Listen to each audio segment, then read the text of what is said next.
Welcome to the Arthritic Bourbon Bikers podcast.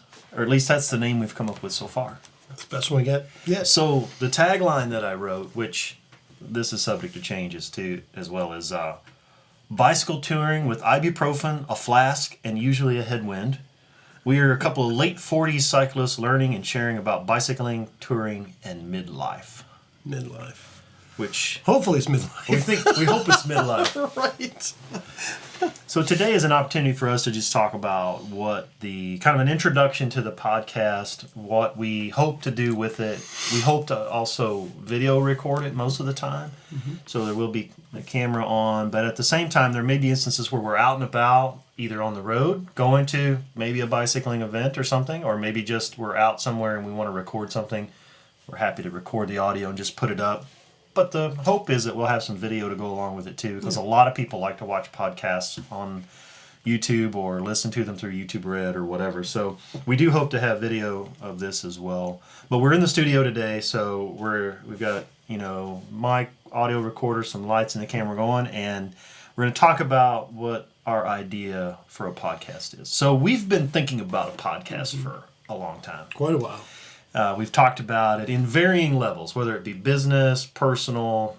Obviously, you and I have done bike tours together. We've made videos. I've made videos, post them up on my channel. You've been in a lot of them. And we've done a fair amount of, let's just say, exploratory work in learning about cycle touring, gear. We've been through a lot of different gear, in particular you. And I should mention today that if this podcast were to be sponsored, and it's not, it would probably be sponsored by Walt's Bike Shop. Walt's Bike Shop, Columbia, Missouri. If you're ever traveling down the Katy Trail and you're around the Columbia area and you need some bicycle work done, Mark and Sarah down at Walt's Bike Shop have a fantastic bike shop with an amazing service department.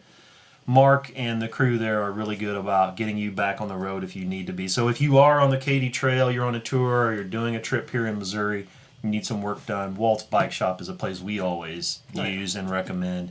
And if you happen to be in the mid-Missouri area and purchase a bicycle from Walt's, that bike then is kind of taken care of by Walt's for life as far as labor on the service of it. You can bring it in for free tune-ups. You can bring it in, and yes, you might have to buy parts, but Mark and the crew take care of that service for you if you buy the labor, anyway, portion of the service, if you buy a bike from them. So that's a really great value. So even though this isn't sponsored, if it was, those are probably the people that we would recommend in this area. But one of the things that they have there, they have a lot of Trek, they have some Surly, they have, I think they do a few Salsa bikes as well. Yeah, more Salsas these days. And so they've got a lot of different options there if you're in the market for a bike, on top of just other gear.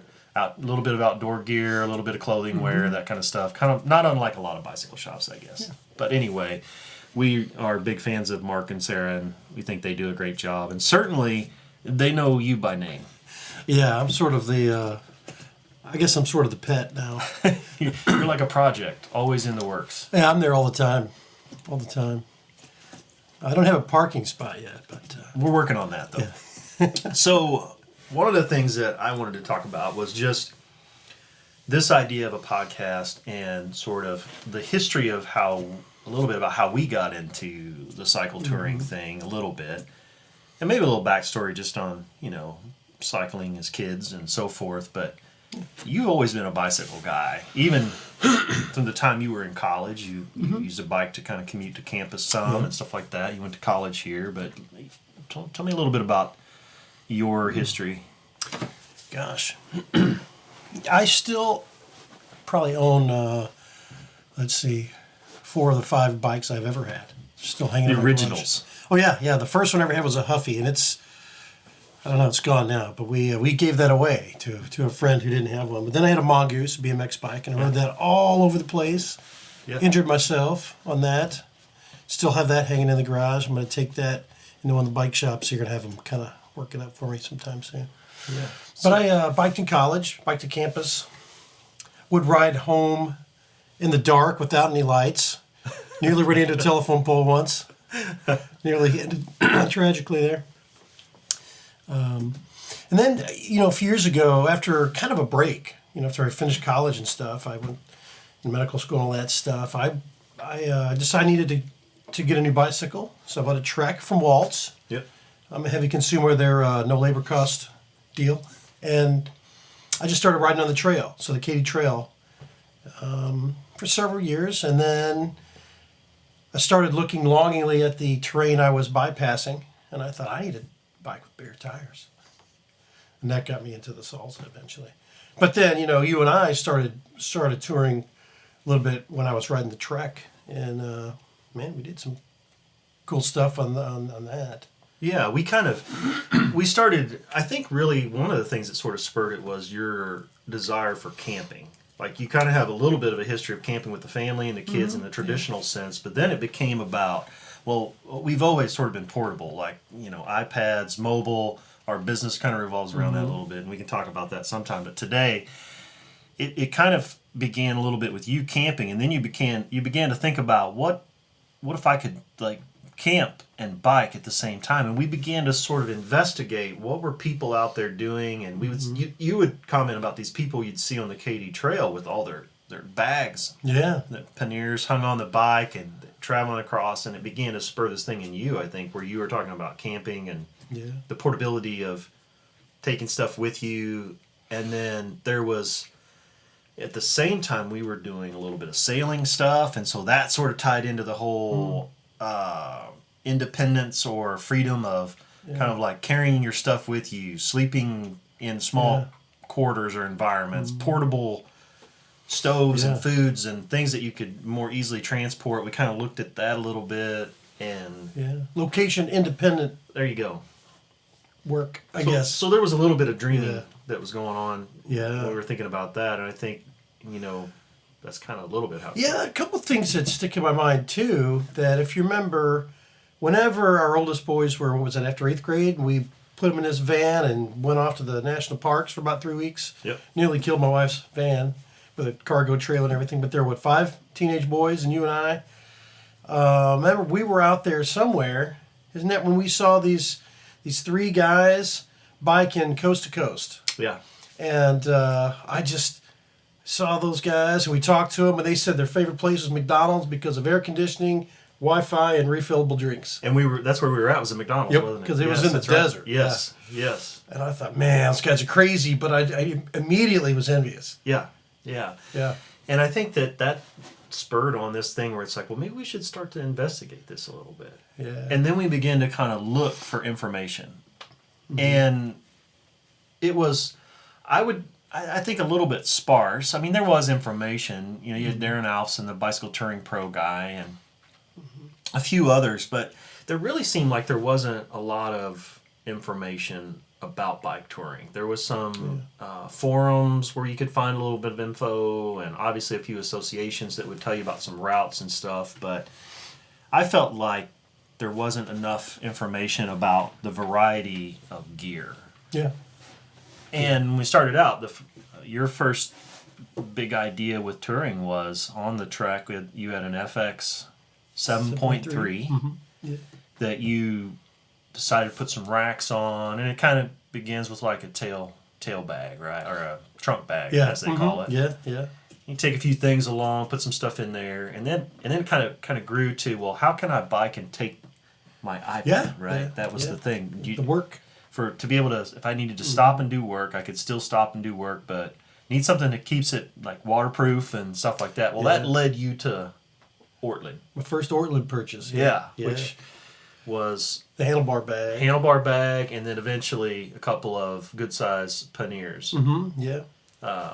To put some stuff in, and then it was off to the races. Yeah, and then it was just all kinds of craziness after that. So I had not been on a bicycle. I had a bike, of course, like a lot of people, for a long, long time, but it really wasn't being used. And this guy starts hitting me up about, hey, we should do some riding and think about doing this camping and all this stuff. And it ties right into sailboats, which was my thing at the time. And I was like, I don't know, man. I don't have that much interest in riding a bicycle for long periods of time. And finally he convinced me.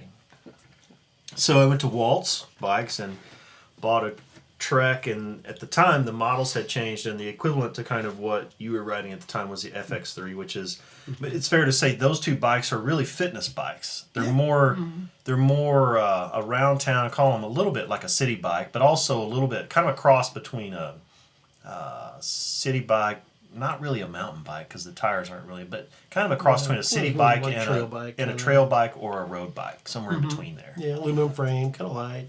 Yeah, aluminum frame and lightweight, stuff like that. And so we went from there. I bought an FX3, which was kind of like the equivalent to the 7.3.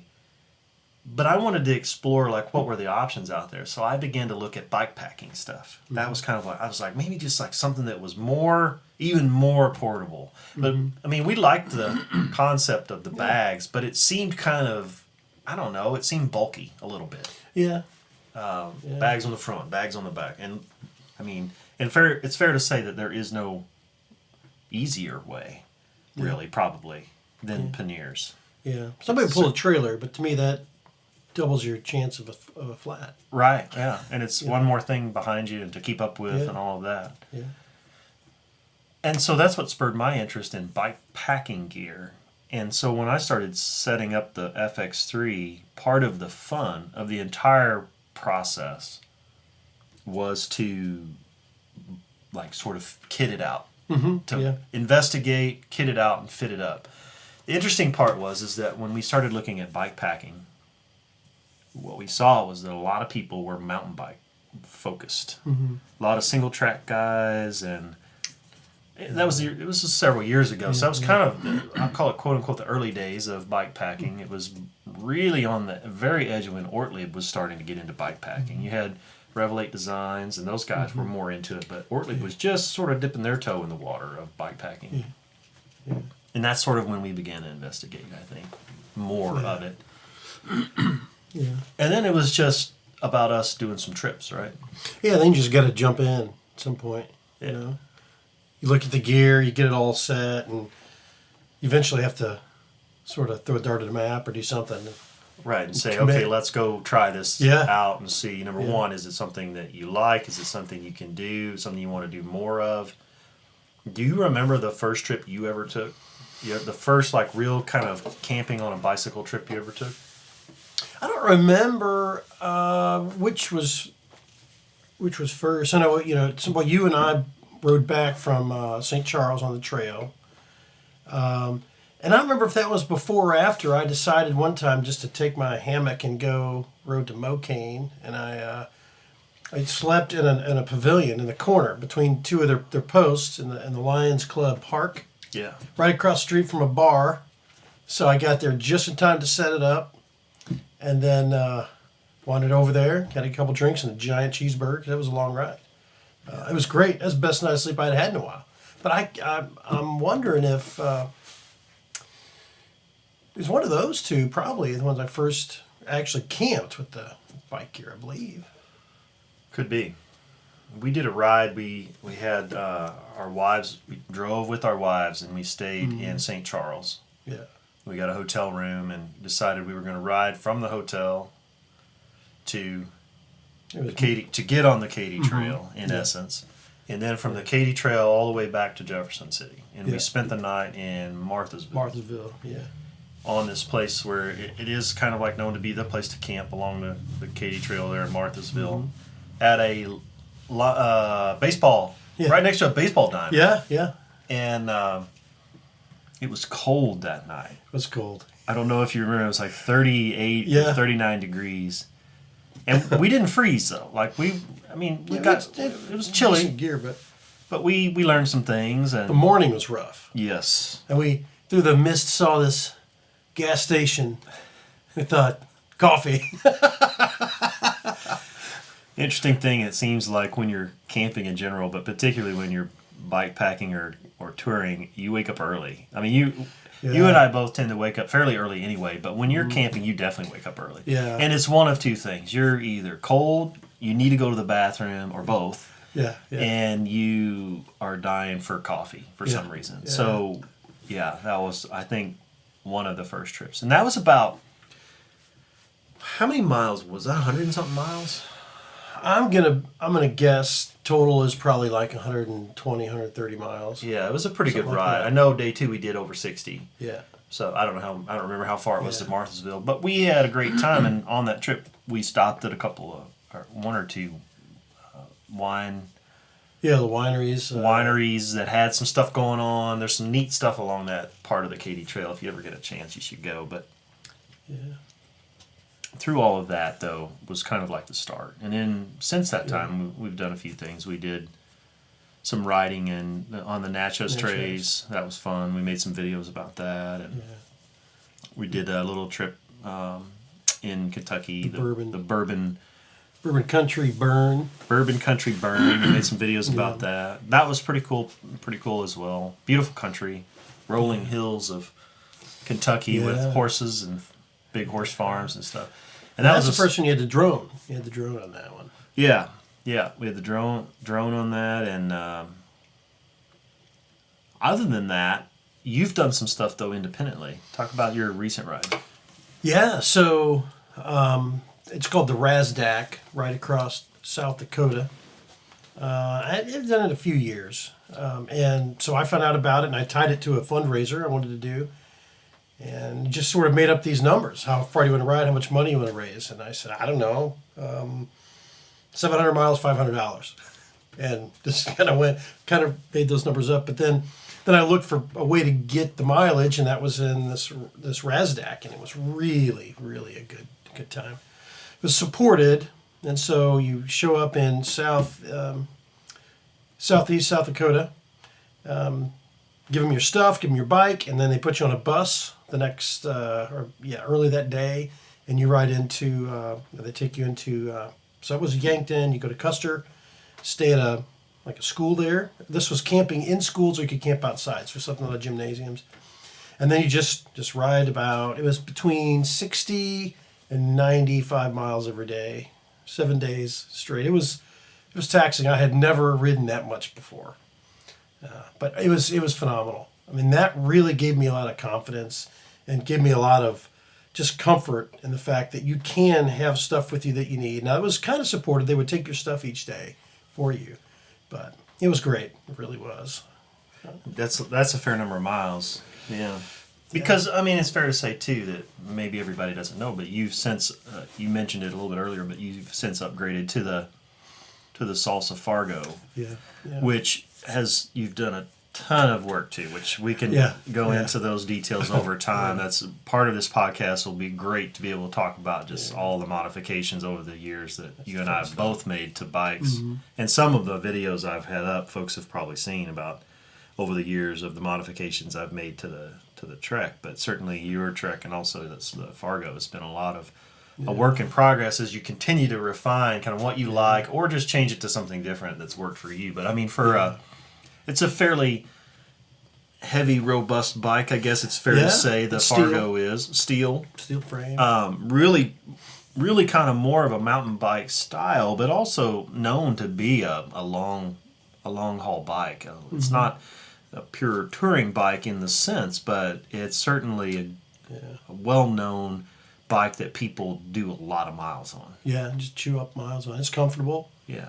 But that's part of the reason to make the changes. You either want to experiment with something, or something's kind of not quite as comfortable as it could be, so you make a couple changes. Yeah. That's fun. That really is. That's part. I mean, it's an expensive thing to get involved with, changing those parts and features. But yeah, it really is. It adds to the adventure to me. It's part of the hobby, part of it. Yeah. I mean, certainly is sort of the tweaks and adjustments. And we've talked about this before, that with hobbies, you're going to spend your money on something. Yeah, yeah. Now, we named this aptly the Arthritic Bourbon Bikers Yeah. because we're not 25-year-old guys who are riding across America. And I have much respect for those guys. No way would I ever disrespect what they're doing, because one of the things we talked about yesterday when we did your birthday gig, one of the pieces of advice you said you would give your 20-year-old self was to get out there on a bike sooner, right? Yeah, a couple decades sooner, probably. Yeah, but a lot of these younger guys who are doing it, I think it's amazing. But for us, I mean, we're in our late 40s now. Yeah. We got started in this just a few years ago. Yeah. So really, that's one of the tagline says midlife, but really we started this kind of midlife. Well, even though we've been riding bikes since kids, but not as a pursuit. It's new. You're right. Yeah. Yeah. And so, as we've aged, you talk about riding 60 to 100 miles, and although neither one of us have officially been diagnosed with arthritis, as far as I know, you definitely make use of a lot of anti-inflammatory type medications like ibuprofen or Aleve or any of those. Yeah. Because or bourbon. That's why bourbon kind of fits into that, and we'll get into that as well. But and the flask and all of that. But not that we advocate riding and drinking at the same time. Right. But you definitely for after the ride, you might want a shot of bourbon to help with the pain. But at our age, I mean, it's a lot of repetitive movement. Yeah. Biking is, and so. Talk about knees, and I know you've struggled, and me too to some degree, with IT band pain. Mm-hmm. And one of the things I think we learned was a little bit about conditioning ourselves a little bit. Yeah. Particularly at this age. So the recovery time for guys in their mid to late 40s is a little bit longer than it would have been when we were 30, even 28, 30, even 35, honestly. I mean, the recovery time it's different now as we've gotten older. Yeah. But I do think that one of the nice things about cycling in general is that it is a low impact exercise source. Yeah. And you can... Yeah, and you don't have to go do 90 or 100 miles, Right. In fact, if you're doing a lot of hills and other terrain, that's kind of out of the question for a lot of us. There are people those young guys that are just doing that, they can probably knock out those crazy mountainous rides too in long distance, but it's not in my future. Yeah, right. So when we started, I mean, it was kind of about just short rides. I know for me, it was 9-10 miles a day to try to kind of get some time in. And I guess I'm interested in your perspective, but for me, I felt like it was just about time in the saddle. It was about conditioning my butt and getting used to just sitting in that seat for, like, a lot of times when we're riding, if it's a 6 to 10 hour day. Yeah. I mean, if you're going 100 miles and you're doing 10 miles an hour on average, depending on the terrain, that's your 100 miles. It's 10 hours. Yeah. So, that doesn't include stopping for breaks or lunch. That's a commitment. Yeah. That's a big ride. Mm-hmm. Yeah. And so, you have to...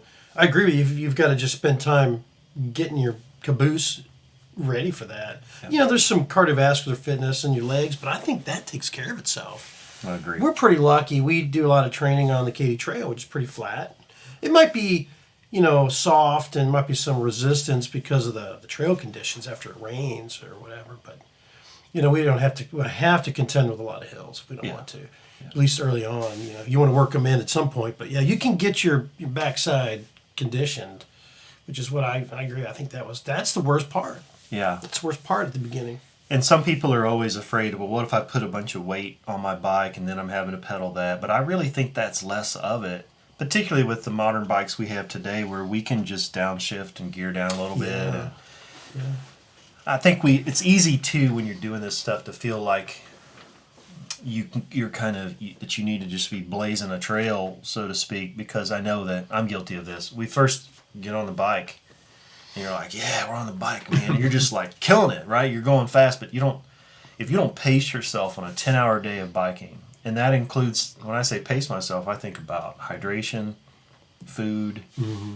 You look at the sheer number of calories that you'll burn on a 100-mile ride. It's unbelievable, actually.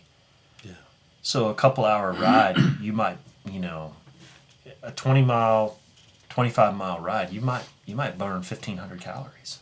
Yeah, you're carrying gear, or if you are going, doing some hills or going kind of quickly, there's lots of ways for it to add up. It wouldn't be out of the question to burn probably 3,000 to 4,000 calories on a long day ride. Yeah, right. Pretty easily, I would think. Yeah. So you have to think about food and water and things that we learned, or at least that I learned for sure, was about just continuously drinking water. Dehydration, particularly in Missouri in the summers and things like that, you can lose a ton of water. And you saw me a couple times. It was cooler, and I wasn't drinking because I didn't feel thirsty, but I was still sweating. And then I felt terrible a couple hours into it, and you're thinking, man. And you just look at your water bottles, and you think, I didn't drink nearly enough. Yeah. So you have to just sort of conscientiously make sure you're sipping on it, periodically, or snacking too. Yeah, I think that's definitely a danger. I do remember that, and I had the same problem that when it's cool or cold, you feel like I'm not as thirsty.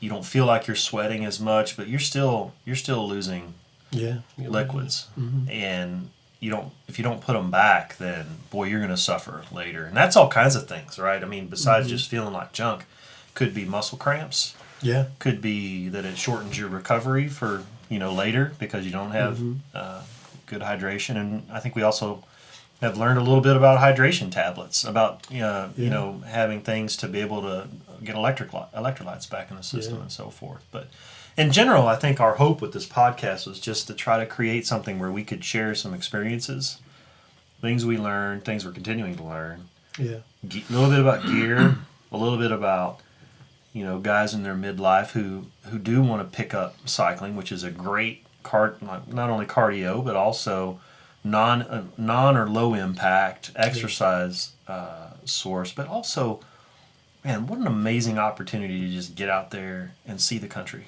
Yeah, it opens the world up to you if you really think about it. And I've spoken with some people that are kind of intimidated by it. If someone that really hasn't ridden a bike in a while is listening to this and they'll say, well, I'm not going to get out there and do 60, 70, 80 miles. I didn't think I would either. I just started riding. And then pretty soon it just grabs you, and then it doesn't seem daunting. I remember when 6, 10 miles seemed like a long way. And now on some of these rides, my knees are hurting until mile 20. And then I feel warmed up, which is kind of a strange phenomenon. But, so I would like to just sort of open that up to people and say, give it a chance, because you don't have to ride 100 miles to be a cyclist and to enjoy cycling, You just have to get on a bike. And there's fun to be had. 100% agree with you. Yeah. I know that for me too, much like you, and maybe it has something to do with our age. I don't know. Could be that being in your mid-40s, it does take 10 miles, 15 miles to get warmed up. But I find the exact same thing. I can feel like junk for the first 10 or 12 miles. Mm-hmm. And then just something happens. And it's hard to explain to people, but the body just sort of adapts or adjusts or something. Yeah. And your body kind of gets in that rhythm of knowing that, okay, we're going to be burning some fuel today. Yeah, the machinery just gets wound up. It's like the lubrication kicks in of the system, and the system starts to understand. And if you just continue to sort of feed that a little bit, whether it be hydration, food, snacks, and pedaling at a reasonable pace. You don't have to go crazy. Right. Like, you can really just leisurely ride and cover a lot of territory, a lot more than you think. Yeah, the tortoise and the hare. Exactly. The tortoise just going. And there's so many things that you see when you're biking that are lost in a car because you fly by them so quickly. Yeah, yeah. On top of just the things we see in nature, whether it be the rivers, the sunrises, the sunsets, but it's also just the communities. We talked a little bit about this yesterday when we were at Arrow Rock visiting, that when I see those little towns like that, that's the stuff that I'm like, oh yeah, I could see myself biking through here, stopping, having lunch, drinking a bourbon and Coke or whatever. Yeah. Just enjoying the community. Those little places like that really kind of capture you. Yeah. Because I remember back to one ride we did too, which I forgot about, up in Iowa. We went up there to do some kind of a presentation, and then we took a little detour and we went to somewhere around Des Moines, wasn't it? I think a little further north. Outside Des Moines. Yeah. It was this Raccoon River Trail or something. Yeah. Raccoon River Valley Trail. Just a couple days, and about that. We rode like half that circuit, and then we stopped and camped. But we were riding through a bunch of. It was a paved trail too. It was ridiculously beautiful, nice. Yeah. And we rode through there, and I remember us stopping in one of these little towns, and they had a car show going on. Do you remember that? Yeah, it's a vintage car show. There's a video about it out there somewhere in my stuff. But we rode, and we stopped in this little town, and there's a local car show going on. And it was only like maybe a dozen cars, not a whole lot, just a little small car show. And there was like a Starsky and Hutch replica there that day and some other stuff. And I remember that, and I was like, wow, this is so cool. Like, you would never see that on a regular car trip or whatever. Yeah, you wouldn't be on the road that passes that little town, probably. And we spent the night in some, I don't even remember where we stayed, some little campground thing somewhere. Yeah. And then we got up the next day and we rode the second half and then got in the car. And I guess, so that's the other thing I think that you can always keep in mind is that when you say bike touring, I think sometimes people think of cross the country trips. Yeah. And don't get me wrong, those certainly are appealing, but a lot of us have jobs, careers, work on, Monday morning or whatever, but you can go to places like that little place up in Iowa, find a route that you can ride and just do an overnight. And that's a great introduction too. So I just want people to know also that that's kind of some of the things that we want to talk about are little places, little things, and little tips and tricks to just get out there, breathe some fresh air, pedal a little bit, ride your bike, maybe camp if you want to. If you don't, whip out that credit card and get a hotel room, an Airbnb, whatever, bed and breakfast. Yeah. There's lots of places and options for doing this that I don't think I fully realized when we started. That what all the various things that are open. Yeah, you can allow yourself to be limited by what you think the conventional choices are. But you can really think outside the box and create some adventures with just 1 or 2 days, I think. Yeah. Thrown into all of that with arthritis and cycling, being at our age, is this enjoyment that we have for an alcoholic beverage every now and then, of which bourbon, not always exclusively, but is a favorite. Yeah. So we have the fortune of having been on the bourbon trail sort of bike burn that we did that little deal. But before that, bourbon's been in our lives since the trip, for me, a little bit before Jerry, but we went on a trip out to San Diego. San Diego, yeah. And that's when you kind of got introduced a little bit to bourbon. And so we've sort of developed this love for bourbon. But not only that, Missouri is developing a lot of bourbon distillery within our state. Mm-hmm. Now, not like to the extent that Kentucky is. Right. But we have a lot of what I would call small batch, small distilleries that are developing here. And they're kind of creating their own little mini bourbon trail here in Missouri with their own little passport system that's very similar to what Kentucky does, where you take the little sheet and get a stamp and all that. They just kind of kick that off. Yeah. But even right here in our community, we have a few small whiskey distilleries in general, which are either bourbon or whiskeys of some sort. So one of the wineries is making some, I don't know if it's whiskey or a vodka that they're making right now. Yeah. Les Bourgeois. So that's where we talk about, a little bit about the flask. Yeah. Or visiting the distilleries. We've done a lot of different distillery type tours just in our travels and adventures. We've been to a lot of rum tours, St. Croix and Puerto Rico and places like that. We've also done some distillery tours. We've done, a lot of the Kentucky distilleries. We've been to Maker's Mark and a lot of the small distilleries there around the Louisville area. And but we want to do some of that stuff too. But bourbon is kind of one of those things that sort of fits into this conversation too. So we might have a few, we might have a featured bourbon sometime and talk about that. Tasting session or something like that. But that's why it fits into the name, I think, a little bit too. And maybe the name will change. We don't know. Yeah. We just kind of came up with that and said, we're midlife guys. We definitely understand the benefits of modern living and better living through chemistry. Whether that be ibuprofen or at the end of the day, the tasting of bourbon. Yeah. And we kind of enjoy the cycling stuff. And I know when we were looking for things, we wished that we could have found more information. So maybe this podcast will address that. Yep. Yeah, for sure. What do you think? Yeah, and propagate it, I think that's really it too. Because I've been in some places where I felt as a bike-friendly place or bike-unfriendly community. And for whatever reason, and if more people are enjoying cycling and more people are sort of just participating more attention is given to it, more space is given to it, and it's safer. Yeah. I've been made to feel unsafe before. That's true. That's true. So, and not that I was doing anything wrong. You just, you can end up in the wrong place at the wrong time. And all it takes is a trail closure to put you on a detour that you feel uncomfortable with That's right. pretty quickly. And maybe, as time goes on, we can share some of the things we've learned about locations, about trails, about tours, or just options for people to learn, because it's pretty intimidating sometimes to think about, well, I want to ride, I just want a 2-day ride. Where can I find a 2-day ride?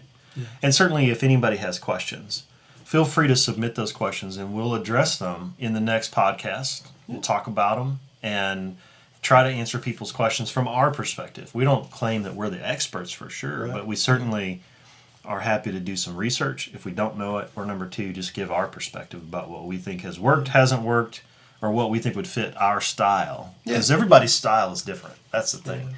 And I guess that's an important thing too. And one of the things I love about the cycling community in general is that there is no wrong way. Right. You will see people show up with some of the strangest gear and equipment that works for them, and that's okay. Yeah. Do it your way. That's one of the things I love is it doesn't matter.